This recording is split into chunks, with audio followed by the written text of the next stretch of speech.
दोस्तों, कैसे हो? पिछली क्लास में हमने पढ़ा था सेल आरेख के बारे में। दोस्तों, हम पढ़ रहे थे 12th क्लास का चैप्टर नंबर 3 वैद्युत रसायन इलेक्ट्रोकेमिस्ट्री, और लास्ट में हम सेल आरेख पढ़ चुके थे। तो अब हम पढ़ते हैं आज एक बहुत ही बढ़िया टॉपिक, इंटरेस्टिंग टॉपिक, इलेक्ट्रोड विभव। देखो दोस्तों कि इलेक्ट्रोड विभव क्या होता है, ढंग से समझना, नोट बाद में करना, एक बार समझो इलेक्ट्रोड विभव क्या होता है। अगर आपको ये वीडियो पसंद आए तो वीडियो को लाइक जरूर करना। करें स्टार्ट। इलेक्ट्रोड विभव, ढंग से समझना पूरे टॉपिक को। ये मान लो मैंने एक पात्र ले लिया, ठीक है, और इस पात्र में बहुत ही ढंग से शांति से समझें। ये पात्र है, इसमें ये कोई वैद्युत अपघट्टिका जलीय विलयन बना हुआ है, ठीक है, कोई वैद्युत अपघट्टिका जलीय विलयन। इस पात्र में ये मान लो कोई एम धातु की छड़ रखी हुई है। कौन सी धातु की छड़ है? एम धातु की छड़ है, मान लेते हैं एम धातु, जैसे कॉपर धातु, जिंक धातु, किसी धातु की छड़ है। अच्छा, इस विलयन में इस धातु के आयन उपस्थित हैं। ढंग से सुन लो, जैसे मान लो ये कॉपर धातु की छड़ है तो विलयन में Cu+2 आयन होते हैं। ऐसा विलयन लेना है हमको। अगर हम जिंक धातु की छड़ लेते हैं तो विलयन में Zn+2 आयन होते हैं, मतलब हम Zn+2 आयनों वाला विलयन लेते हैं।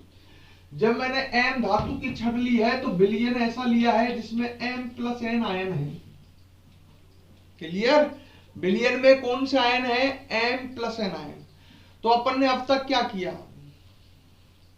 किसी धातु की छड़ को उसी धातु के आयनों वाले विलयन में रखा है।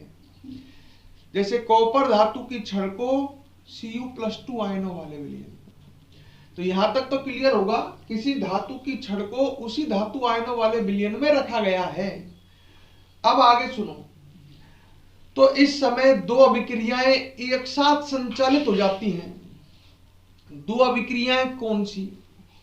एक अभिक्रिया तो चलती है M से M+N आयन बनते हैं। ये धातु की छड़ है तो इस पे M परमाणु होंगे, जैसे कॉपर धातु की छड़ में कॉपर परमाणु होंगे। एक अभिक्रिया तो ये चलती है, M से M+N आयन बनते हैं। समझ रहे हो?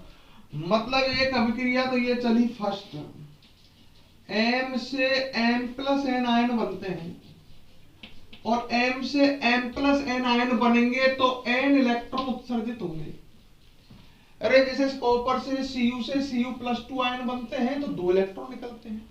Zn से Zn+2 बनता है तो 2 इलेक्ट्रॉन निकलते हैं। तो एक अभिक्रिया तो ये चलती है, M से M+N आयन बनते हैं और वे M+N आयन कहाँ जाते हैं? विलयन में। ये अभिक्रिया चली। अच्छा बेटा, ये अभिक्रिया जो है ये ऑक्सीकरण की है कि अपचयन की है? मैं लिख देता हूं कोष्टक में। ये अभिक्रिया ऑक्सीकरण की है। OX लिखा है मतलब ऑक्सीडेशन। क्यों? क्योंकि M का आवेश 0 है, 0 से +N हो रहा है। आवेश में वृद्धि, ऑक्सीकरण अंक में वृद्धि ऑक्सीकरण की अभिक्रिया कहलाती है। अच्छा साहब, आपने कहा कि दो अभिक्रिया चलेंगी। मैंने कि हाँ, एक तो ये चलती है M से M+N और एक उल्टी भी चलती है। मतलब एक अभिक्रिया ऐसी भी चलती है कि विलयन के M+N आयन जाते हैं। ढंग से देख लो। एक अभिक्रिया ये भी चलती है इसकी जस्ट उल्टी, विलयन में M+N आयन है या नहीं है? हैं, जाते हैं, छड़ पर पहुंचते हैं। सही है? M+N आयन ये छड़ पर जाएगा, यहां इलेक्ट्रॉन ग्रहण करेगा इन परमाणुओं से। जैसे इस परमाणु से, मान लो इस परमाणु से इसने इलेक्ट्रॉन ग्रहण करे तो ये तो M+N में कन्वर्ट हो गया, पर इससे ये इलेक्ट्रॉन ग्रहण करके ये क्या बना लेगा? M+N आयन ये बना लेगा M। मतलब उल्टी सीधी दो तरह की अभिक्रियाएं चल जाती हैं। M से M प्लस एन आयन बनते हैं, M प्लस एन आयन क्षण पर इलेक्ट्रॉन ग्रहण करके M बनाते हैं। ये अभिक्रिया ऑक्सीकरण की है कि अपचयन की है? अपचयन की है। आवेश प्लस N से 0 हो रहा है, ये है अपचयन की, रिडक्शन की। तो यहां तक हमने क्या समझा? हमने ये समझा जब किसी धातु की छड़ को उसी धातु आयनों वाले विलयन में रखते हैं तो ऑक्सीकरण व अपचयन की अभिक्रियाएं संचालित हो जाती हैं, चलने लग जाती हैं। अच्छा, दोनों अभिक्रियाओं की स्पीड समान नहीं होगी। मेरे शब्दों को ढंग से सुनो, दोनों अभिक्रियाओं की स्पीड समान नहीं होगी। इन दोनों में से एक अभिक्रिया फास्ट और एक अभिक्रिया स्लो। जैसे मान लो किसी धातु है, कोई धातु, उसकी इलेक्ट्रॉन त्यागने की प्रवृत्ति ज्यादा है, वो फटाफट इलेक्ट्रॉन त्यागती है, तो ऑक्सीकरण की अभिक्रिया तेज होगी क्योंकि इसमें इलेक्ट्रॉन त्यागे जा रहे हैं। समझ रहे हो मेरी बात है? और अगर मान लो विलयन में उपस्थित धनायन की इलेक्ट्रॉन ग्रहण करने की प्रवृत्ति अधिक है तो अपचयन की अभिक्रिया फास्ट होगी। तो दोनों अभिक्रियाओं की स्पीड इक्वल नहीं होगी। दो तरह की अभिक्रियाएं चली विलयन में, पर एक अभिक्रिया फास्ट और एक अभिक्रिया स्लो होगी। मान लेते हैं हम विलयन में ऑक्सीकरण की अभिक्रिया फास्ट चल रही है। जब ऑक्सीकरण की अभिक्रिया फास्ट चलेगी तो होगा क्या? जब ऑक्सीकरण की अभिक्रिया फास्ट चलेगी, M से M प्लस एन आयन बनना, तो ये छड़ पे जो M परमाणु है ये M प्लस एन आयन बना रहे हैं, तो M प्लस एन आयन तो विलयन में चला जाएगा क्योंकि पानी M प्लस एन आयन को खींचेगा। ऑक्सीजन पर अनावेश होता है आंशिक। M से M प्लस एन आयन बनेगा, छड़ पर इलेक्ट्रॉन रह जाएंगे। तो एक बात बताओ, जब ऑक्सीकरण की अभिक्रिया फास्ट चलेगी, M से M प्लस एन आयन बनेंगे तो छड़ पर इलेक्ट्रॉन एकत्रित होते चले जाएंगे। छड़ कैसी हो जाएगी? नेगेटिव। छड़ नेगेटिव हो जाएगी, मतलब ऋणावेशित हो जाएगी। और विलयन कैसा हो जाएगा? देखो, अब ये अभिक्रिया फास्ट चल रही है, ये तो स्लो है, इससे तो कोई फर्क पड़ने वाला नहीं है। अगर ऑक्सीकरण की अभिक्रिया फास्ट चल रही है, ये स्लो चल रही है, तो इसका मतलब ये अभिक्रिया दोनों एक दूसरे की उल्टी तो है। इस अभिक्रिया पर डिपेंड करेगा कि छड़ कैसी होगी। ऑक्सीकरण की अभिक्रिया फास्ट चल रही है, M से M प्लस एन आयन बन रहे हैं, वो विलयन में जा रहे हैं, छड़ पर एकत्रित हो रहे हैं इलेक्ट्रॉन, छड़ हो जाएगी नेगेटिव। विलयन कैसा हो जाएगा? सोचते हैं, विलयन में क्या आवेश आ जाएगा? जब M से M प्लस एन आयन बन रहे हैं तो विलयन में धनायनों की संख्या बढ़ेगी और विलयन हो जाएगा पॉजिटिव।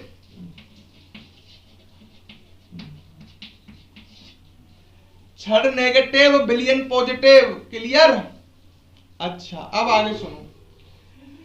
ऐसा ही हम इसके लिए समझ सकते हैं, जब अपचयन की अभिक्रिया फास्ट चलेगी, अपचयन की अभिक्रिया मतलब M प्लस एन आयन यहां गए, यहां पर इलेक्ट्रॉन ग्रहण करके M बनाएंगे।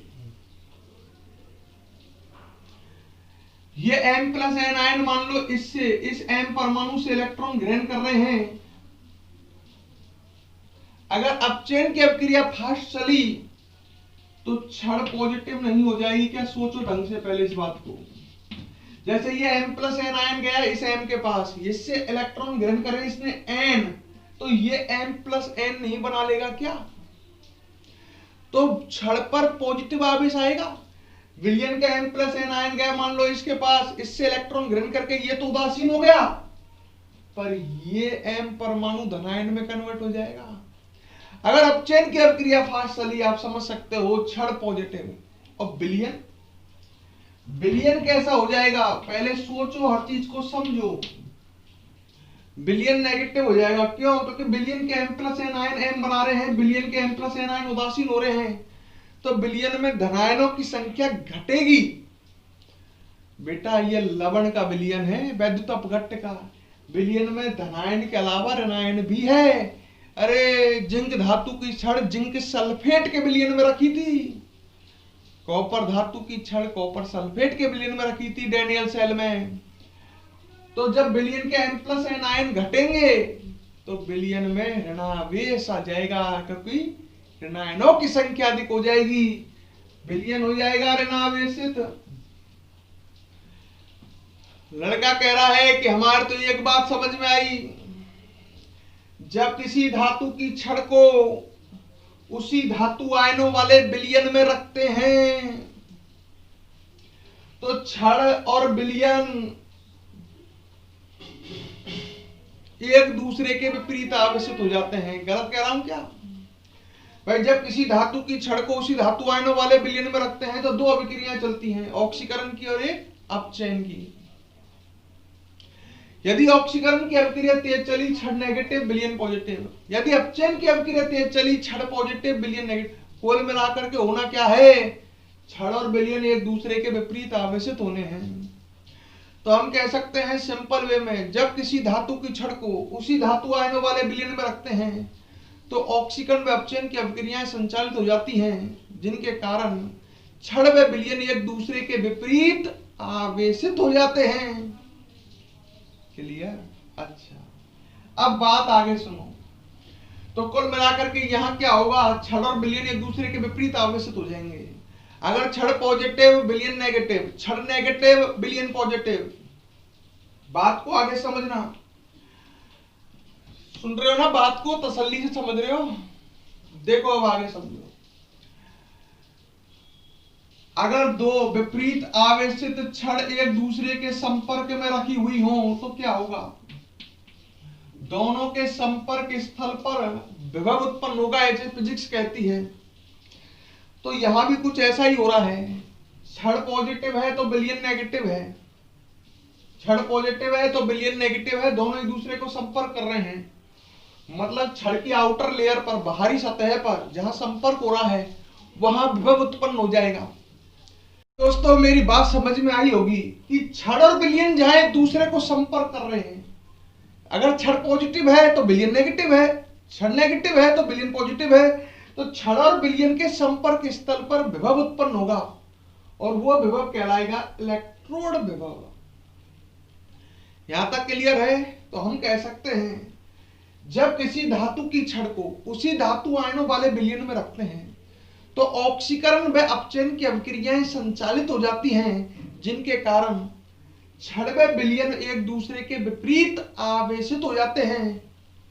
आगे लिख सकते हो, छड़ व विलयन के संपर्क स्थल पर विभव उत्पन्न होता है जिसे इलेक्ट्रोड विभव कहते हैं। क्लियर? पूरे टॉपिक को मैं एक साथ लिखाऊंगा इसलिए समझते जाओ। अच्छा, इलेक्ट्रोड विभव दो प्रकार का होता है, एक ऑक्सीकरण विभव और एक अपचयन विभव। बात को आगे समझना। इलेक्ट्रोड विभव दो प्रकार का होता है, एक होता है ऑक्सीकरण विभव और एक होता है अपचयन विभव। समझ लो पूरी बात को, पीछे दिक्कत आती है। इलेक्ट्रोड विभव दो प्रकार का है, एक ऑक्सीकरण विभव और एक अपचयन विभव। यदि बेटा ऑक्सीकरण की अभिक्रिया तेज चलती है, यदि ऑक्सीकरण की अभिक्रिया तेज चलती है तो छड़ नेगेटिव और विलयन पॉजिटिव हो जाता है, तो उत्पन्न इलेक्ट्रोड विभव ऑक्सीकरण विभव कहलाता है। नाम से लग रहा है ऑक्सीकरण विभव, ऑक्सीकरण अभिक्रिया के तेज चलने पर उत्पन्न विभव। यदि अपचयन की अभिक्रिया तेज चलती है तो छड़ पॉजिटिव और विलयन नेगेटिव हो जाता है, तो उत्पन्न विभव क्या कहलाता है? उत्पन्न विभव कहलाता है अपचयन विभव। क्लियर? उत्पन्न विभव क्या कहलाता है? अपचयन विभव कहलाता है। अच्छा, यहां तक कोई दिक्कत है? अब बात को फिर आगे सुनो।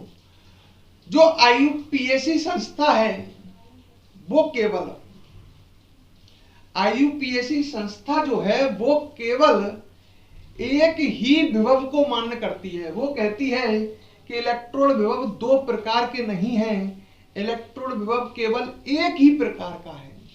लड़का सोचता है अवाल आप कह रहे थे कि इलेक्ट्रोड विभव दो प्रकार के हैं। मैंने कहा बिल्कुल सही, इलेक्ट्रोड विभव दो ही प्रकार के होते हैं, एक ऑक्सीकरण विभव और एक अपचयन विभव। पर आईयूपीएसी संस्था इलेक्ट्रोड विभव एक ही प्रकार का मानती है, वो अपचयन विभव को इलेक्ट्रोड विभव मानती है। मैंने कहा इलेक्ट्रोड विभव 2.0 वोल्ट, मतलब मैंने कौन सा विभव बोला है? अपचयन विभव। लड़का सोच रहा है इस समय कि ऐसा क्यों हो रहा है। मैंने कि देखो बेटा, मान लो ऑक्सीकरण की अभिक्रिया और अपचयन की अभिक्रिया दोनों इसमें समान वेग से चल रही हैं, तो बताओ क्या होगा इस विलयन में? बेटा अगर ऑक्सीकरण और अपचयन की अभिक्रियाएं दोनों समान वेग से चलती हैं तो क्षण और विलयन पर कोई आवेश उत्पन्न नहीं होगा। भाई इसकी स्पीड और इसकी स्पीड दोनों ही बराबर है तो कोई आवेश उत्पन्न नहीं होगा। माना क्षण की अभिक्रिया और इस विलयन में ऑक्सीकरण की अभिक्रिया थोड़ी तेज हो गई तो अपचयन की अभिक्रिया उतनी ही उससे धीमी हो गई। जैसे ये 2 गुना फास्ट हो गई तो ये 2 गुना स्लो हो गई। जब ये 2 गुना फास्ट हो गई ऑक्सीकरण की अभिक्रिया तो ऑक्सीकरण विभव उत्पन्न होने लग गया। जब ऑक्सीकरण की अभिक्रिया फास्ट चलेगी तो ऑक्सीकरण विभव उत्पन्न होगा। ऑक्सीकरण की अभिक्रिया फास्ट चल रही है तो क्षण नेगेटिव विलयन पॉजिटिव होगा, ऑक्सीकरण विभव उत्पन्न हो रहा है। अरे ऑक्सीकरण विभव जितना बढ़ेगा अपचयन विभव उतना ही तो घटेगा। ये इससे 2 गुना फास्ट हुई ऑक्सीकरण की अभिक्रिया तो अपचयन की अभिक्रिया 2 गुना स्लो हो गई। मैंने ये कहा ऑक्सीकरण विभव प्लस 10 वोल्ट उत्पन्न हुआ तो अपचयन विभव माइनस 10 वोल्ट उत्पन्न हुआ, ऐसा माना जा सकता है ना। दोनों बराबर स्पीड से चल रही हैं ऑक्सीकरण और अपचयन की अभिक्रिया। ये जितनी बढ़ेगी, ये जितनी ऊंची होगी, ये जितनी तेज होगी, वो अपचयन की अभिक्रिया उतनी ही स्लो होगी। ये 5 गुना फास्ट है तो ये 5 गुना स्लो है। हम कहेंगे कि ऑक्सीकरण विभव प्लस 1 वोल्ट, अपचयन माइनस 1 वोल्ट। दोनों के समय ऑक्सीकरण और अपचयन विभव 0 है, दोनों बराबर स्पीड चल रही है। ये प्लस 1 वोल्ट हुआ तो ये माइनस 1 हो गया, ये प्लस 2 हो गया तो ये माइनस 2 हो गया। मेरी बात को अगर बुद्धिमानी से समझते हो तो आप समझ गए होंगे कि आईयूपीएसी संस्था केवल एक ही विभव क्यों मानती है, क्योंकि ऑक्सीकरण और अपचयन विभव जो होते हैं इनके मान तो बराबर होते हैं पर चिन्ह में ही अंतर होता है मात्र।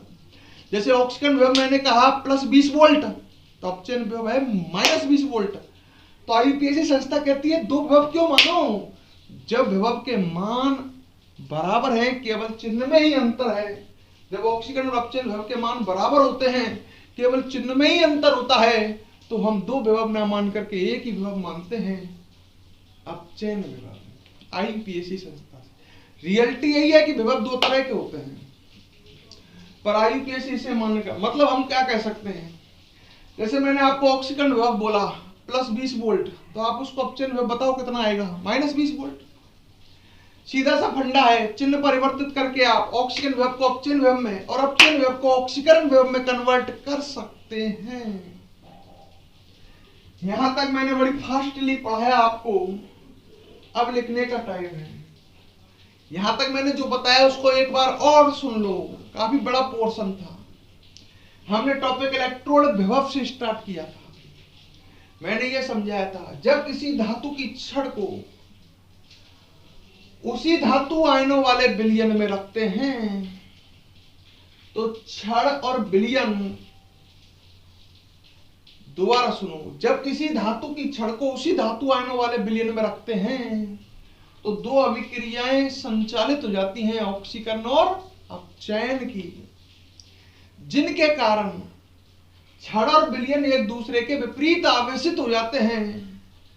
अतः छड़ व विलयन के संपर्क स्थल पर विभव उत्पन्न होता है जिसे किस नाम से जानते हैं, जिसे इलेक्ट्रोड विभव कहते हैं। सही है। फिर मैंने कहा कि इलेक्ट्रोड विभव दो प्रकार का है, एक ऑक्सीकरण विभव और एक अपचयन विभव। यदि ऑक्सीकरण की अभिक्रिया तीव्र वेग से संपन्न होती है, तीव्र वेग से चलती है, संचालित होती है, तो छड़ नेगेटिव और विलयन पॉजिटिव हो जाता है, वह उत्पन्न इलेक्ट्रोड विभव ऑक्सीकरण विभव कहलाता है। इसी तरह यदि अपचयन की अभिक्रिया फास्ट चलती है तो छड़ पॉजिटिव विलयन नेगेटिव हो जाता है और उत्पन्न विभव अपचयन विभव कहलाता है। आगे स्टार लगा के लिख सकते हैं, आईयूपीएसी संस्था के अनुसार इलेक्ट्रोड विभव केवल अपचयन विभव होता है या अपचयन विभव ही केवल इलेक्ट्रोड विभव है, क्योंकि ऑक्सीकरण और अपचयन विभव में केवल चिन्ह का अंतर होता है। सही है ना। तो यहां तक लिख लेते हैं, हेडिंग डालो, हेड डालो इलेक्ट्रोड विभव लिखने का नंबर है दोस्तों। अगर वीडियो पसंद आ रही हो तो लाइक और कमेंट जरूर करना। डाल दिया इलेक्ट्रोड विभव, बोलता हूं, लिखो। जब किसी धातु की छड़ को, जब किसी धातु की छड़ को उसी धातु आयनों वाले, उसी धातु आयनों वाले विलयन में रखा जाता है, विलयन में रखा जाता है, तो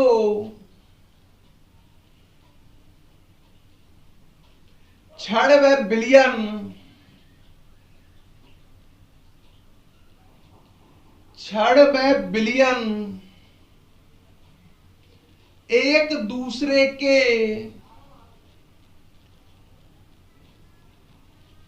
छड़ व विलयन एक दूसरे के विपरीत आवेशित हो जाते हैं,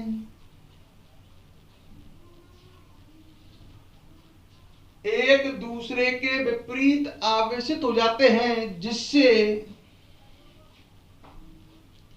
जिससे छड़ व विलयन के संपर्क स्थल पर, छड़ व विलयन के संपर्क स्थल पर विभव उत्पन्न होता है, विभव उत्पन्न होता है, जिसे इलेक्ट्रोड विभव कहते हैं, जिसे इलेक्ट्रोड विभव कहते हैं। क्लियर? पैराग्राफ चेंज करके लिखिए। इलेक्ट्रोड विभव दो प्रकार का होता है। इलेक्ट्रोड विभव दो प्रकार का होता है। नंबर एक, ऑक्सीकरण की अभिक्रिया। नंबर एक, ऑक्सीकरण विभव। नंबर एक, ऑक्सीकरण विभव। लिखो, यदि विलयन में, यदि विलयन में ऑक्सीकरण की अभिक्रिया, ऑक्सीकरण की अभिक्रिया तीव्र वेग से संचालित होती है, तीव्र वेग से संचालित होती है, तो छड़ नेगेटिव, छड़ ऋणावेशित व विलयन धनावेशित हो जाता है, छड़ ऋणावेशित व विलयन धनावेशित हो जाता है, तथा उत्पन्न इलेक्ट्रोड विभव, उत्पन्न इलेक्ट्रोड विभव ऑक्सीकरण विभव कहलाता है, ऑक्सीकरण विभव कहलाता है।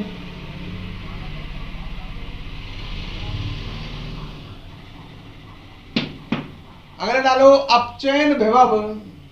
नंबर दो, लिखो, यदि विलयन में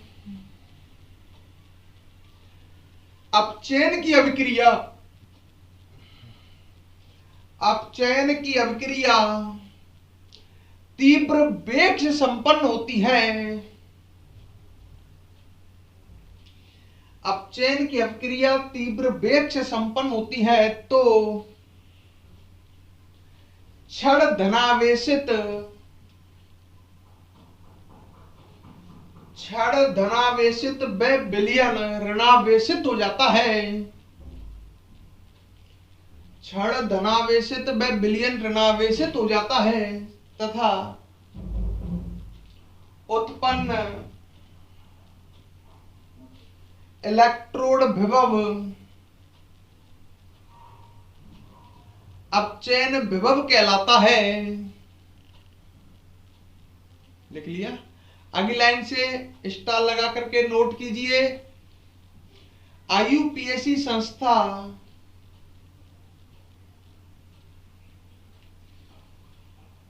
आईयूपीएसी संस्था के अनुसार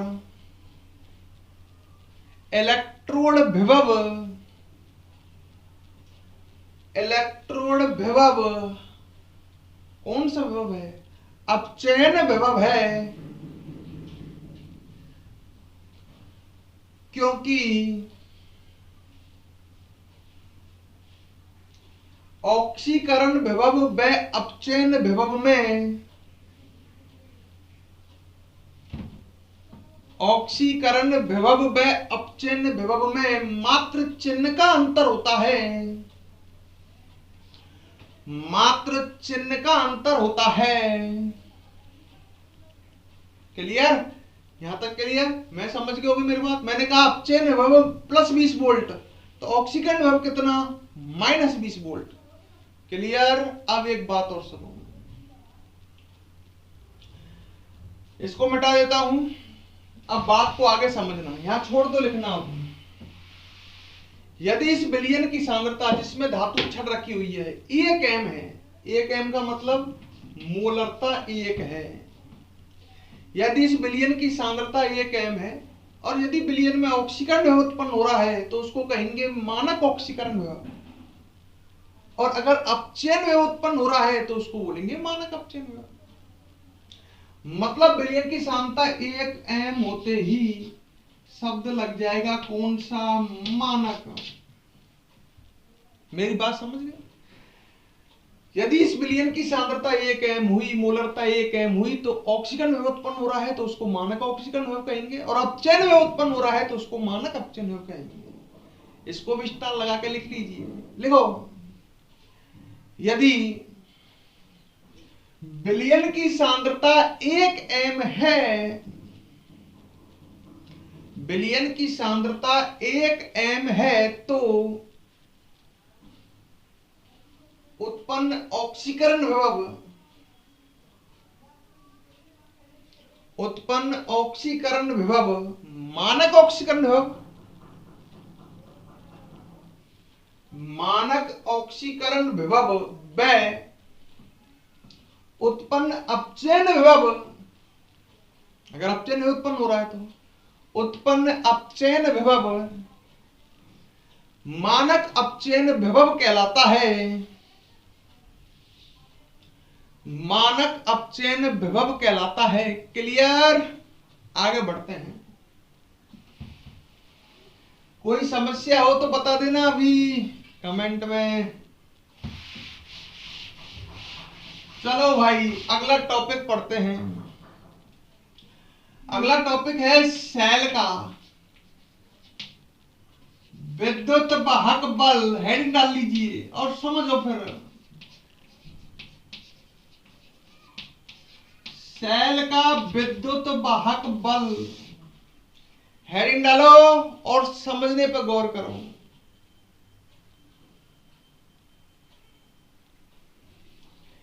ठीक है, देखो इधर पीछे लिख लेना। ये विद्युत वाहक बल क्या होता है? एक बात बता मुझे, सोचना ढंग से। तुमने डैनियल सेल पढ़ा था, जो एक विद्युत रासायनिक सेल था।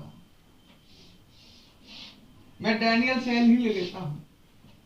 दो पात्र थे, लेफ्ट हैंड साइड में जो पात्र था उसमें जिंक धातु की छड़ और Zn+2 आयनों वाला विलयन था।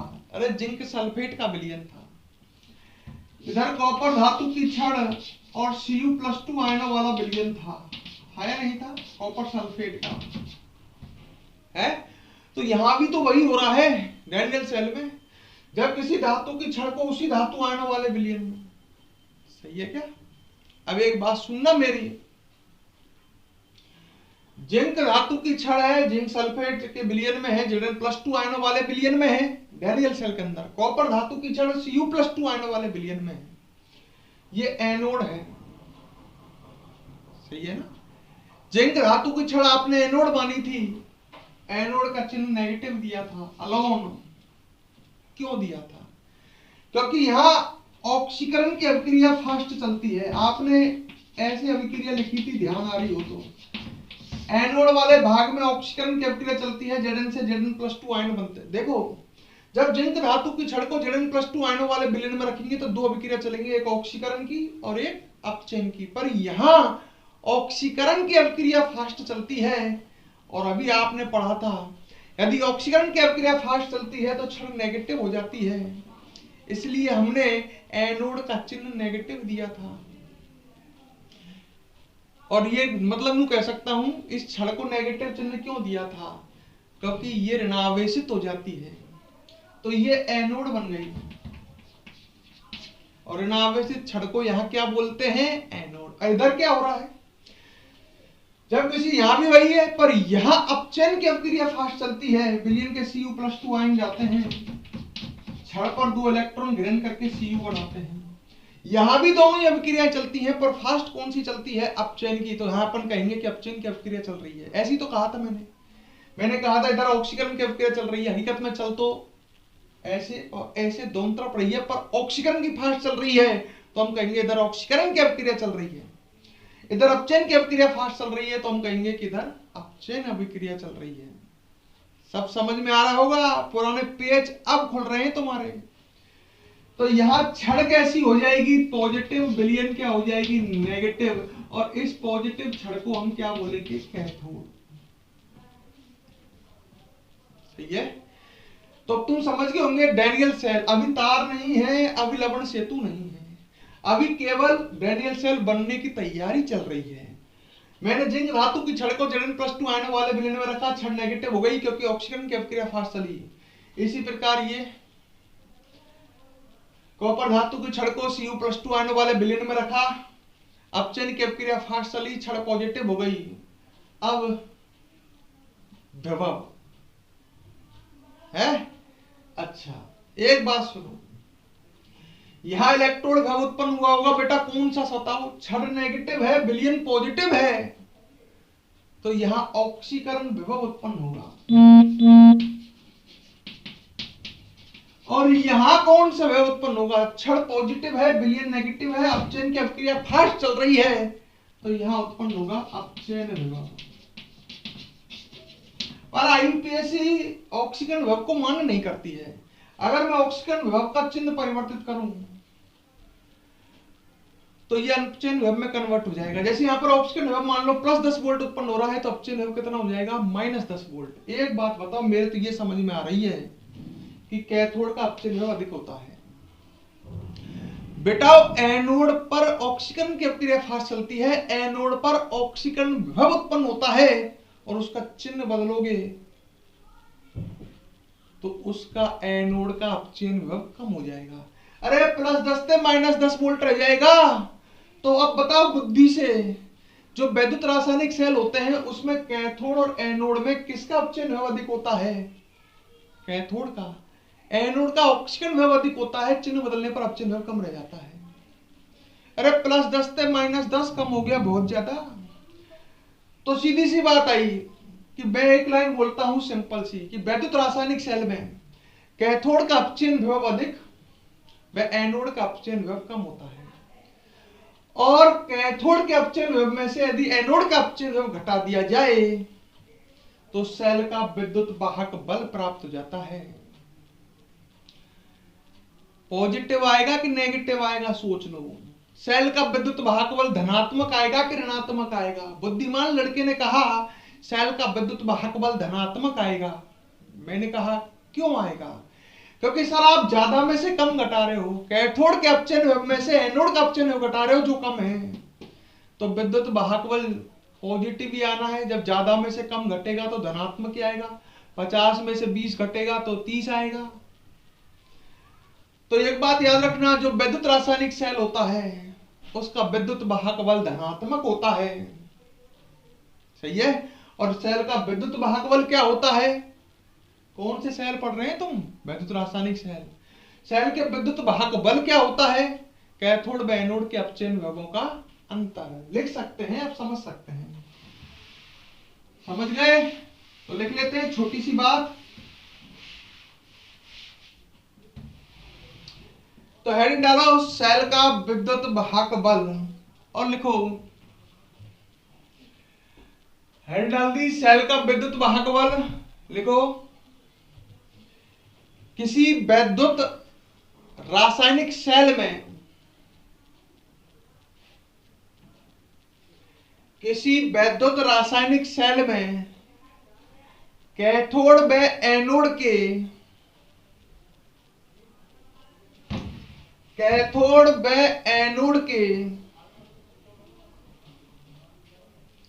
अपचयन विभवों का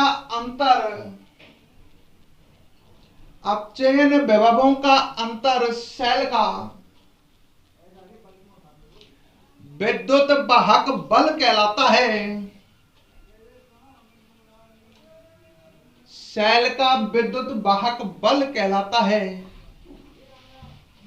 एक बात और लिख लिए, वैद्युत रासायनिक सेल का विद्युत वाहक बल, वैद्युत रासायनिक सेल का विद्युत वाहक बल धनात्मक होता है। और अब सामने देखिए, फॉर्मूले के रूप में लिखता हूं, मैं ऐसे लिख सकता हूं, ई सेल बराबर, ब्लैक बोर्ड पर ध्यान, ई सेल बराबर होता है ई कैथोड माइनस ई एनोड। ये आपके फॉर्मूला काम आएगा भाई। इसमें सब सिंबलों को समझ लीजिए। ई सेल जो है, ये सिंबल है सेल का विद्युत वाहक बल का, सेल का विद्युत वाहक बल। क्लियर? ई कैथोड जो है, ये सिंबल है, कैथोड आ रहा है तो सिंबल है कैथोड के अपचयन विभव का। बेटा कहीं भी ऑक्सीजन विभव काम में नहीं आता, क्योंकि आईयूपीएसी संस्था अपचयन विभव को मान करती है। तो ये है कैथोड का अपचयन विभव,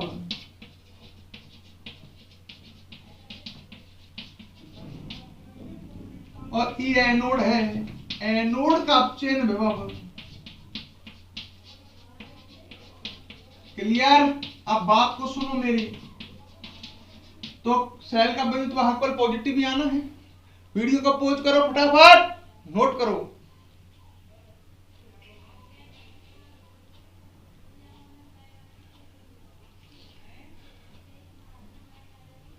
रुक जाओ, अब आगे देखो। पॉज कर लिया, नोट कर लिया, अब आगे देखो। हाँ भाई, अगर मान लो जो सेल है, सेल में 2 बिलियन होते हैं, एक कैथोड पर और एक एनोड पर। सेल में 2 बिलियन होते हैं, एक कैथोड वाला बिलियन और एक एनोड वाला बिलियन, जिनमें छड़ लगी होती है। अगर इस बिलियन की सांद्रता 1 m होती तो यहां जो अपचयन विभव, वो तो ऑक्सीजन विभव रहा है पर कोई मतलब नहीं है। अगर इस बिलियन की सांद्रता 1 m होती तो यहां जो अपचयन विभव होता वो मानक अपचयन विभव होता। इस बिलियन की सांद्रता भी 1 m होती तो यहां उत्पन्न विभव वो भी मानक अपचयन विभव होता। तो उस समय जो सेल का विद्युत वाहक बल आता, मतलब आप जब कैथोड के मानक अपचयन विभव में से एनोड का मानक अपचयन विभव घटाते, अगर दोनों बिलियनों की सांद्रता 1 m है तो जो सेल का विद्युत वाहक बल आएगा वो कहलाएगा मानक विद्युत वाहक बल। समझ रहे हो? मतलब मैं ये कहना चाहता हूं, यदि विद्युत रासायनिक सेल में दोनों बिलियनों की सांद्रता 1 m है, दोनों बिलियनों की सांद्रता कितनी है? 1 m, तो उस समय जो अपचयन विभव उत्पन्न होंगे वो तो मानक अपचयन विभव कहलाएंगे, पर जो सेल का विद्युत वाहक बल है वो कहलाएगा मानक विद्युत वाहक बल। तो इस बात को आप स्टार लगा के लिखो, नीचे लगा स्टार, लिखो। यदि वैद्युत रासायनिक सेल में, यदि वैद्युत रासायनिक सेल में दोनों बिलियनों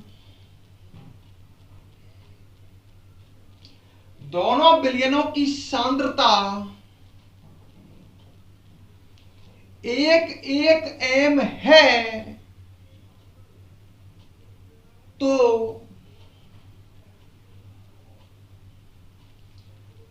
सेल का विद्युत वाहक बल, सेल का विद्युत वाहक बल मानक विद्युत वाहक बल कहलाता है।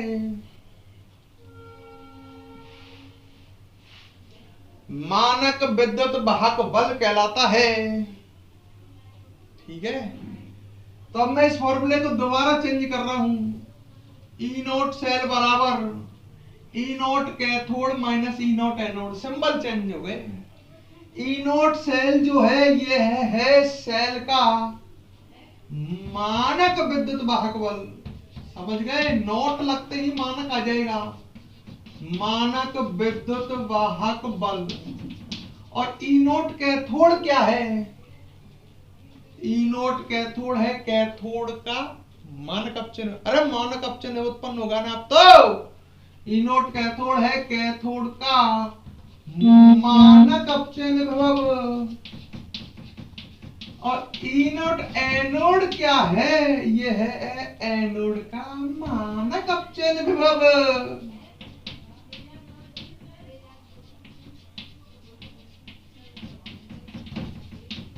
क्लियर, जल्दी पूछ जल्दी नोट।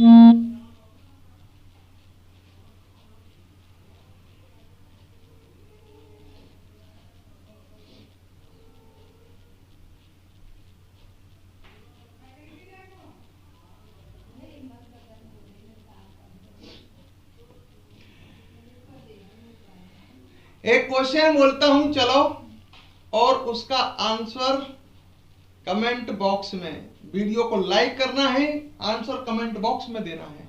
क्वेश्चन लिखो, सही है, लिखो। देखो आंसर क्या है क्या नहीं उससे काम नहीं, अपना काम करना है आपको। तो लिखो,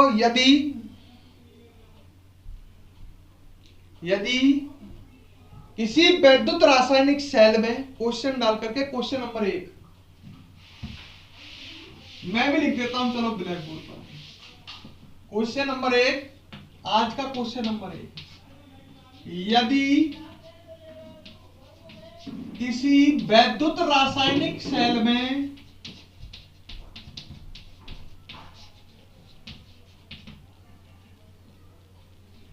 एनोड का ऑक्सीकरण विभव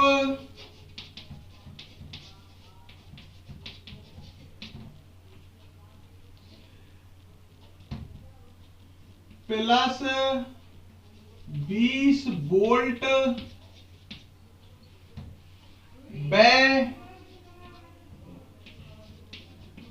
कैथोड का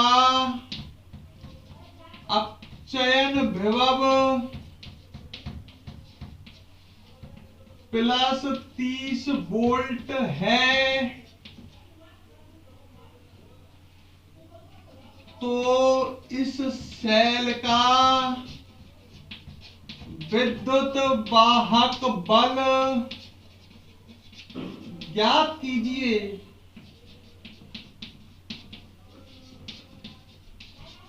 देखते हैं क्या करते हैं, पोज करें, क्वेश्चन सॉल्व करें, आंसर कमेंट में डालें, फिर मुझसे बात करें।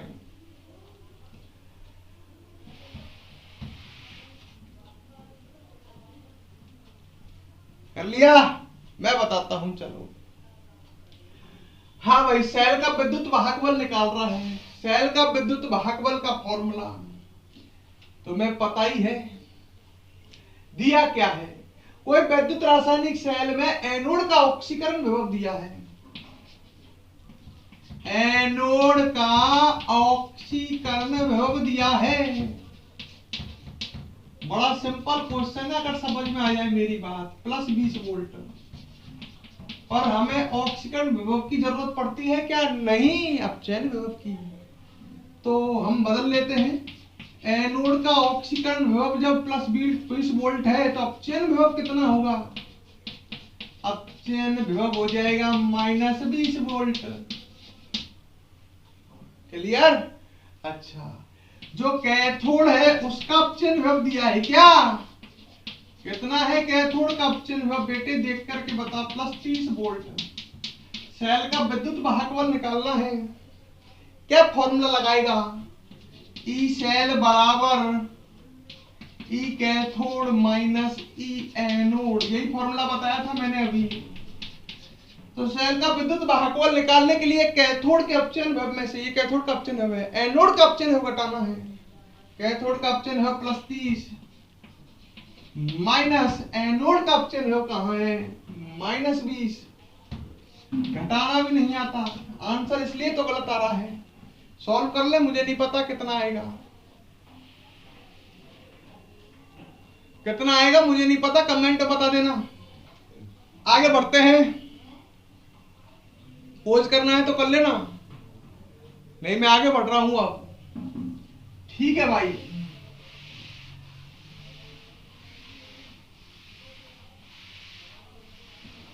अगला टॉपिक डालते हैं, सेल के विद्युत वाहक बल,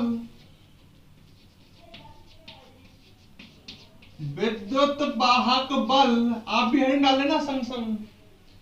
सेल के विद्युत वाहक बल व विभवांतर में अंतर, विभवांतर में अंतर।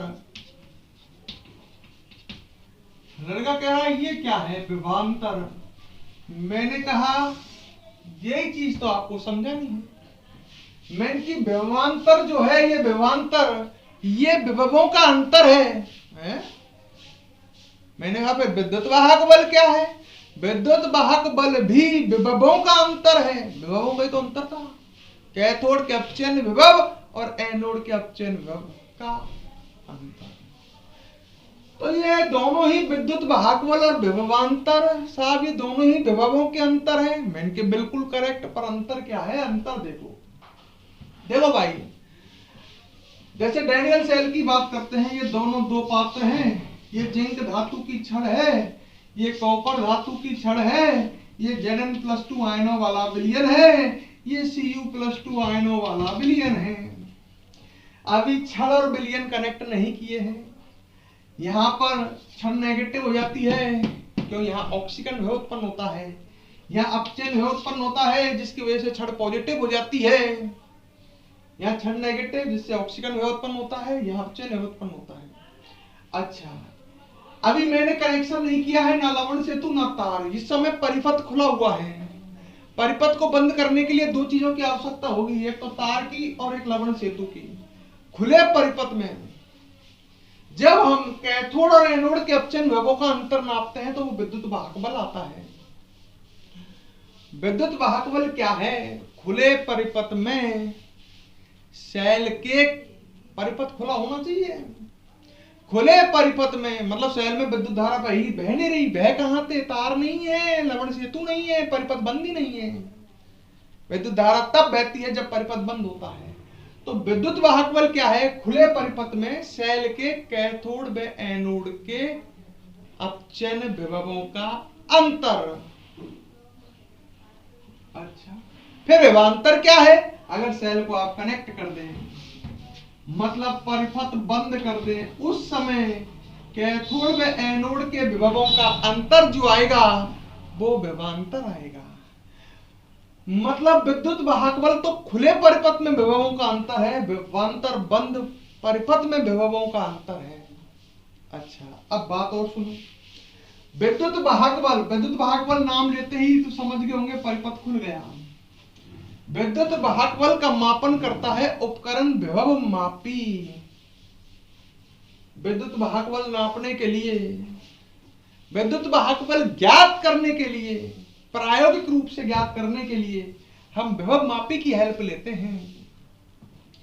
और विभवांतर ज्ञात करने के लिए हम, विभवांतर बंद परिपथ में निकलता है ना, तो वहां पर हम यहाँ वोल्ट मीटर लगा देते हैं।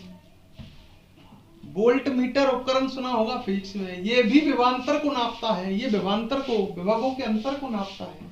और विद्युत वाहक बल के लिए विभव मापी उपकरण काम में लेना पड़ेगा आपको। ठीक है, फिजिक्स में एक प्रयोग भी आएगा, ऐसा प्रैक्टिकल भी आएगा। विभव मापी की सहायता से सेल का विद्युत वाहक बल ज्ञात करना, तो आप वहां पर वो समझाएंगे क्या, किस तरह से। पर मेरी बात समझ गए होंगे, सेल का विद्युत वाहक बल, वहां इसको टर्मिनल वोल्टता बोलते हैं फिजिक्स में। सेल का विद्युत वाहक बल विभव मापी से ज्ञात करते हैं, और विभवांतर बंद परिपथ में होता है ना, ये विभवांतर ज्ञात करते हैं वोल्ट मीटर की सहायता से। दोनों में से किसका मान अधिक होता है साहब, ये हाईएस्ट मान है, कौन, विद्युत वाहक बल, क्योंकि परिपथ खुला हुआ है। बाद में तो उसमें लॉस होता है, विद्युत वाहक बल बाद में लॉस होता है जब परिपथ बंद हो जाता है, विभवों में लॉस होता है, उस समय कुल मिला करके ये थोड़ा सा कम आता है विभवांतर। तो मेरी बात आप समझने की कोशिश करें कि विद्युत वाहक बल का मान अधिक और विभवांतर का मान कम होता है। तो आप यहां से 3 अंतर लिख सकते हैं। कौन कौन से अंतर बताए मैंने पहला अंतर आपको बताया दोस्तों, खुले परिपथ में कैथोड व एनोड के विभवों का अंतर विद्युत वाहक बल, और बंद परिपथ में कैथोड व एनोड के विभवों का अंतर विभवांतर। विद्युत वाहक बल का मापन कौन से उपकरण से करते हैं? विभव मापी से। और विभवांतर का किससे करते हैं? वोल्ट मीटर से। किसका मान अधिक होता है? याद रखो, फिजिक्स वाले सर बताएंगे। किसका मान अधिक होता है? वोल्ट मीटर का पाठ्यांक या विभव मापी का? मतलब विद्युत वाहक बल का मान अधिक होता है। नोट कर, ऐसा करो, बीच में लाइन खींचो, एक तरफ लिखो विद्युत वाहक बल और एक तरफ विभवांतर।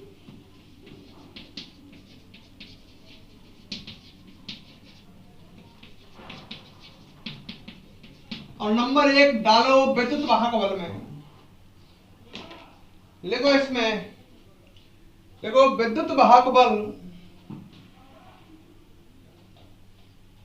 विद्युत वाहक बल नंबर 1 डाल के खुले परिपथ में, खुले परिपथ में सेल के, खुले परिपथ में सेल के कैथोड व एनोड के, कैथोड व एनोड के अपचयन विभवों का अंतर है, अपचयन विभवों का अंतर है। क्लियर? इधर आया विभवांतर में नंबर 1, लिखो इसमें विभवांतर बंद परिपथ में, बंद परिपथ में सेल के, सेल के कैथोड व एनोड के, कैथोड व एनोड के अपचयन विभवों का अंतर है, अपचयन विभवों का अंतर है। लिख लिया? नंबर 2,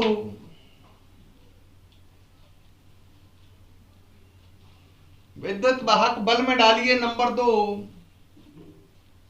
देखो विद्युत वाहक बल का मापन, विद्युत वाहक बल का मापन विभव मापी द्वारा किया जाता है, विभव मापी द्वारा किया जाता है।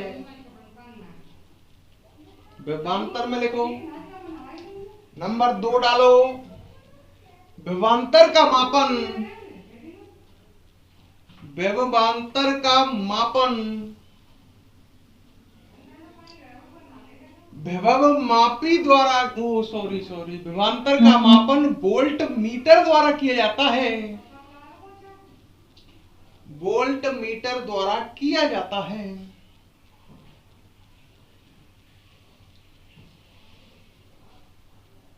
क्लियर? नंबर 3, विद्युत वाहक बल में देखो विद्युत वाहक बल का मान अधिक होता है,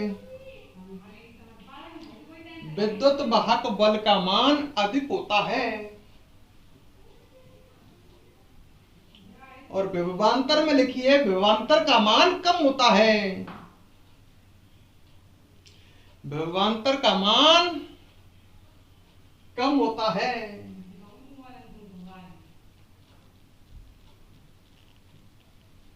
क्लियर दोस्तों? जो क्वेश्चन मैंने आपको दिया है इसका आंसर डाल देना, और कल एक नए टॉपिक के साथ हम आगे पढ़ेंगे। आज हमने इलेक्ट्रोड विभव के बारे में, सेल के विद्युत वाहक बल के बारे में जाना है। ठीक है दोस्तों, अब मिलते हैं नेक्स्ट क्लास में।